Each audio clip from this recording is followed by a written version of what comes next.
রাধে রাধে। ওম নমো ভগবতে বাসুদেবায়। ওম নমো ভগবতে বাসুদেবায়।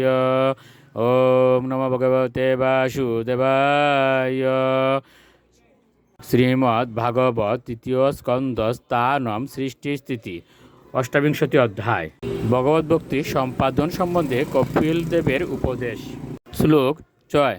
সদিষ্ণা নামেক দেশে মনসা প্রাণদারণম বৈকুণ্ঠ লীলাভিদেনম সমাধানম তথাত্মন।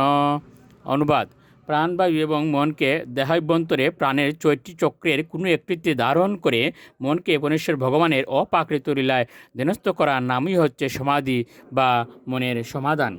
শ্লোক 7। এতৈরনৈশ্চ পৃথিবীর্মন দুষ্টম অসৎপ্রতম বুদ্ধা ইঞ্জিত সন করি জিত প্রাণ অতন্দ্রিত। অনুবাদ: এই পন্থার দ্বারা অথবা অন্য কোনো সঠিক পন্থার দ্বারা কলুষিত এবং জড় সুখভোগের প্রতি সর্বদাই আকৃষ্ট অসংযত মনকে নিয়ন্ত্রিত করা অবশ্য কর্তব্য। এভাবে নিজেকে পরমেশ্বর ভগবানের চিন্তায় স্থির করতে হয়। শ্লোক 8। শুচৌ দেশে প্রতিষ্ঠাপ্য বিজিতাসন আসনম তস্মিন স্বস্তি সমাসীন ঋজুকায় সমবসেত। অনুবাদ: মন সংযত করে জিতাসন হয়ে নির্জন এবং পবিত্র স্থানে আসন বিছিয়ে সহজ মুদ্রায় উপবিষ্ট হয়ে দেহ ঋজু রেখে প্রাণায়াম অভ্যাস করতে হয়। শ্লোক 9। প্রাণস্য সুদয়েত মার্গম পুরকুম্ভকরে চকয় প্রতিকূলেন বা চিত্তম ইয়তা স্থিরম অচঞ্চলম।